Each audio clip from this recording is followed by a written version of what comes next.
Eu sou branco, estou com boné preto com logotipo dourado no meio, tenho bigode e barba preta escura curta, estou com óculos de armação preta com fio de nylon embaixo das lentes, estou com uma camisa preta na região do peito e dos ombros e que é laranja escura no restante. Estou caminhando em um parque público sobre folhas e galhos, rodeado por árvores enquanto olho para o meu celular. Este é o canal Caminhos do Pensamento, meu nome é Rafael. E aí pessoal, tudo bem com vocês? Hoje eu vou falar de um fenômeno muito interessante que eu percebi ocorrendo comigo mesmo ontem, que é o da falsa memória. Você já passou por isso? Você ter certeza de que aconteceu determinada coisa, você se lembrar até dos detalhes da cena e futuramente, anos depois, você tem a prova de que aquilo não ocorreu. É impressionante, pessoal. Eu lembro que eu tinha visto um vídeo que eu mesmo havia gravado de uma determinada situação, eu lembrava as coisas que eu falei, as coisas que a outra pessoa falou, só que esse vídeo foi lá em 2018 e eu fui revê-lo ontem.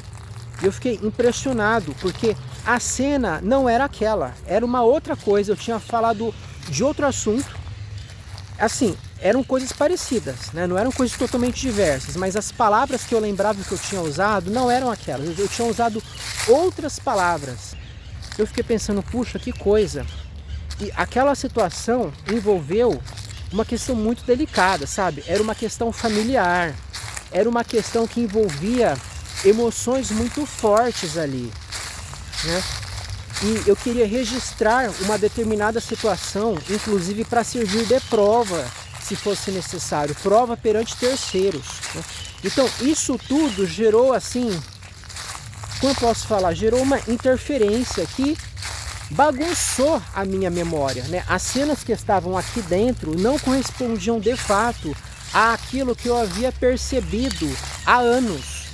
A situação que estava sendo mostrada no vídeo não correspondia à situação que eu achava que eu tinha provado, se eu quisesse mostrar para alguém. Não, eu tinha provado outra coisa, né? Era como se fosse assim, uma situação que era prima da outra, não era exatamente aquela, né?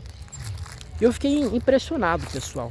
Esse efeito é chamado por alguns de efeito Mandela, né? Porque muitas pessoas têm a memória de que Nelson Mandela morreu na prisão em 1988. Obviamente isso é falso.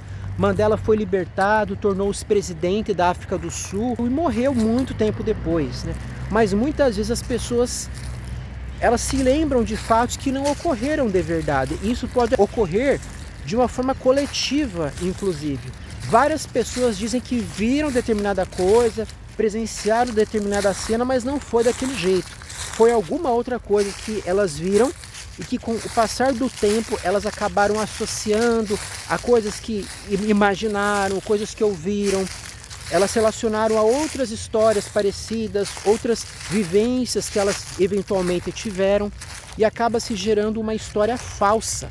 As pessoas creem naquela história, fortalecem aquela história, passam para frente, mas não foi aquilo que ocorreu. E eu apostaria tudo que essa é uma explicação principal para que a gente possa entender as religiões que se baseiam em histórias fantásticas, fabulosas, sabe? A gente quando lê determinados relatos aí de muitos milagres que fundamentaram certas religiões, eu tenho certeza, se a gente voltar ali, sabe, se a gente pudesse retroceder para verificar o que as pessoas realmente testemunharam, a gente veria a distância enorme entre o que foi visto em primeira mão e aquilo que foi sendo passado para as gerações seguintes até chegar aos livros sagrados, que foram escritos décadas, no mínimo, depois dos fatos. E nós não temos os originais desses escritos, nós temos cópias de cópias, na melhor das hipóteses, que distam muitas dezenas de anos, para falar o mínimo, dos primeiros manuscritos. E outro evento que eu acho que pode ser explicado também como falsa memória é o caso Roswell. Deve ser o caso ufológico mais famoso do mundo. Em 1947 caiu um objeto estranho na região de Corona, próximo à base militar de Roswell, onde havia o exército. Isso foi nos Estados Unidos. Um fazendeiro encontrou os destroços e pensou, isso aqui deve ser os tais discos voadores que muitas pessoas estão vendo nas últimas semanas. Havia começado essa febre aí do avistamento de discos voadores. As pessoas não sabiam do que se tratava, não se falava na época de naves alienígenas. Suspeitava-se que eram projetos militares do governo norte-americano ou dos soviéticos, alguma coisa assim. Aí, esse fazendeiro, ele viu isso e dias depois ele foi entrar em contato com o xerife da cidade. O exército foi até o local, viu os destroços e emitiu uma nota para a imprensa, dizendo que foi encontrado um disco voador. Aí no dia seguinte o exército voltou atrás e disse, na verdade se tratava de um balão meteorológico. E o mesmo jornal que publicou essa nota do exército publicou também a entrevista com o McBrazel, que foi o fazendeiro que localizou os destroços. E o fazendeiro disse que ele encontrou alumínio, metal, varetas similares à borracha, e ele disse, eu tenho certeza de que aquilo não era um balão meteorológico. Daqui para frente eu só vou comunicar ao exército se eu encontrar uma bomba. Se eu encontrar qualquer outra coisa eu não vou comunicar. Porque ele teve um baita trabalho para pegar aquele material, né? Ele teve o nome exposto na imprensa e no final passou o ridículo, né, de ter sido acusado de não saber identificar um balão meteorológico, que já era comum naquela região. Pois bem, 30 anos depois, é publicado um livro, Incidente Roswell, Queda em Roswell, algo assim, né? Esse livro dizia que o tal objeto que havia caído era realmente um disco voador e era de origem alienígena, extraterrestre, e que o governo norte-americano encobriu as evidências, mentindo para a população, para não causar pânico, para esconder um segredo tecnológico que poderia ser explorado em engenharia reversa, alguma coisa desse tipo. E nos anos seguintes foram sendo colhidos novos depoimentos de pessoas que diziam que de fato aquele objeto era uma nave extraterrestre, e a história começou a se avolumar a tal ponto que começou a se dizer que havia na verdade duas naves extraterrestres e que foram encontrados corpos de alienígenas tanto dentro quanto fora do objeto.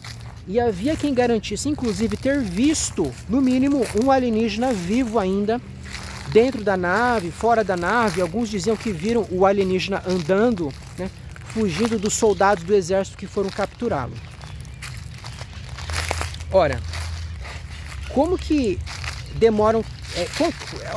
veja a distância entre o evento original, singelo, facilmente explicável, né, e o relato incrível que veio 30 anos depois, falando inclusive que a tal nave alienígena, ela tinha a característica, né, pelo menos os destroços dela, eles eram finos como alumínio, mas você amassava assim e quando você soltava, ele voltava ao tamanho original, sem amassado nem nada, sem nenhuma marca, né? Como que se passaram 30 anos para alguém começar a falar que viu corpos estranhos naquele local? Obviamente, isso é um efeito da falsa memória. As pessoas foram enganadas por outras experiências que elas tiveram naquela mesma região. Como a Força Aérea Norte-Americana demonstrou muito bem no começo dos anos 90, na verdade foi em 1994 e 1997. Ela divulgou 2 relatórios conclusivos sobre o caso Roswell, dizendo que o que caiu ali de fato não era um balão meteorológico. O exército teve que acobertar a natureza do objeto. Por quê? Ele se tratava do balão Mogul, que não era de meteorologia, e sim de uso de espionagem militar. Ele servia para detectar eventuais explosões de bombas nucleares realizadas pela União Soviética. Aquela nota sobre disco voador foi soltada no meio da febre do avistamento dos discos que estava ocorrendo. Mas depois o exército decidiu colocar uma outra versão, porque aquilo gerou um alvoroço. As pessoas quiseram ver o tal disco voador, quiseram saber a natureza dele. Aí o exército soltou uma outra nota então para falar que era um objeto ordinário já conhecido. E realmente deu certo, as pessoas se acalmaram, ninguém mais foi atrás do assunto. Até que 30 anos depois, um pesquisador de objetos voadores não identificados ouviu a história de que o exército havia capturado um disco voador em Roswell, ou próximo a Roswell, e ele foi ouvir testemunhas dos fatos. E essas testemunhas já estavam contaminadas pelas histórias de discos voadores caídos com corpos de alienígenas, acobertamento do governo, etc. E elas começaram a relatar coisas que não correspondiam exatamente àquilo que havia sido visto por elas. Nos anos 50 e 60, eram feitos testes militares com manequins. Então, o exército colocava bonecos, né? O exército e depois a força aérea, porque as forças se dividiram. Eles soltavam lá dos aviões bonecos. Então, eram corpos que realmente não eram humanos, mas tinham um formato humano. E as pessoas não estavam acostumadas com manequins. E elas viam aqueles corpos caídos, né? Elas viam o exército vindo, pegando aqueles manequins e transportando-os em macas, e elas achavam que se tratavam de alguma coisa extraordinária. Nossa, o que será aquilo? Que seres estranhos, não pareciam humanos, eles pareciam humanos, mas eram diferentes também, né? Eles não tinham nenhum pelo no corpo. As pessoas relatavam isso. Muitas dessas testemunhas testemunharam essas coisas quando eram crianças, né? Então elas ficaram grandemente impactadas com uma coisa que para elas era extraordinária, mas de fato era normal. Era uma tecnologia que elas desconheciam, que não era tão extravagante assim. Em 1966, naquele mesmo local, era usado um objeto que era idêntico a um disco voador. Ele servia para proteger sonda, aquelas sondas que são lançadas para o espaço para capturar imagens de planetas, constelações, etc. Então, para que ela seja lançada para o espaço, ela tem que ficar protegida por um escudo, né? E esse escudo deixa ela dentro de uma concha, então fica igualzinho um disco voador. Então, pessoal, os militares faziam esses exercícios usando esses objetos, né? E as pessoas viam essas coisas caindo, e lá em 1978, elas começaram a dizer para o investigador de OVNIs: olha, eu vi realmente um objeto voador em forma de disco caindo ali, eu vi realmente corpos muito estranhos, e o exército pegando esses corpos, mandando a gente sair de perto, mandando a gente guardar segredo. E esse investigador começou a ligar uma coisa com a outra, e ele não considerou essa hipótese da falsa memória, da associação de fatos distantes no tempo, né? Houve ali um fenômeno de compressão da memória. As pessoas viram coisas nas décadas de 50 e 60, mas acharam que era de 1947, né? Quando o investigador de OVNIs entrevista a pessoa, ele pode induzi-la a falar coisas que de fato ela não testemunhou, mas a pessoa gostaria de ter testemunhado, e ela acredita que de fato testemunhou. Ela não viu exatamente aquilo que o ufólogo está esperando ouvir, mas ela viu alguma coisa parecida, ou ela ouviu falar. Aí ela liga as coisas, a memória dela é distorcida, é expandida, é comprimida, ela aglutina coisas temporalmente distantes e passa para o ufólogo uma versão que o agrada. E outras pessoas são levadas nessa onda também, começam a testemunhar coisas que não correspondem exatamente àquilo que foi visto, mas elas acreditam que viram. Elas têm uma memória fabricada pelo contexto social em que vivem, que envolve esses fenômenos extraordinários, e elas gostam de acreditar que viram de fato alguma coisa. E muitas testemunhas do caso Roswell testemunharam quando já tinham uma idade avançadíssima, pessoal. E é muito perigoso você ouvir uma pessoa nessa idade por variados motivos. A pessoa pode realmente ter algum problema mental, ela pode sofrer de lapsos, ela pode sofrer de distorções horrorosas. E as pessoas ouvem aquilo e falam: nossa, essa pessoa aí tá gagá, porque quem testemunhou os fatos sabe que não foi aquilo que aconteceu, foi uma outra coisa, né? A pessoa idosa, muitas vezes, ela viveu e chega no fim ali da sua vida, ela já está com uma idade avançada, ela deseja atenção, ela deseja ser admirada.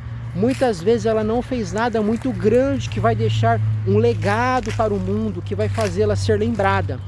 E aí ela conta aquela história impressionante exatamente para atrair os holofotes. para fortalecer aquela narrativa, para sustentar o mito que move a sociedade na qual ela vive. E Roswell é um exemplo excelente disso, porque a cidade capitalizou muito com a história da queda da nave extraterrestre. Roswell é uma cidadezinha minúscula que não tem nada para oferecer a não ser o turismo ufológico. E Roswell serviu de sustentação para tantas outras histórias. A própria história de que caiu uma nave extraterrestre, ela foi originalmente criada em 1948. Foi publicado um livro falando da queda de 2 discos voadores extraterrestres na cidade de Aztec. E com certeza muitas testemunhas foram influenciadas por esse livro, seja por o terem lido, seja por terem ouvido essa história por parte de terceiros. E aí elas se lembraram, nossa, eu vi realmente ali, olha, naquele ano, hein, um objeto muito estranho que caiu e eu vi os militares pegando corpos estranhos. Ah, então era isso, eram os corpos dos alienígenas, mas não.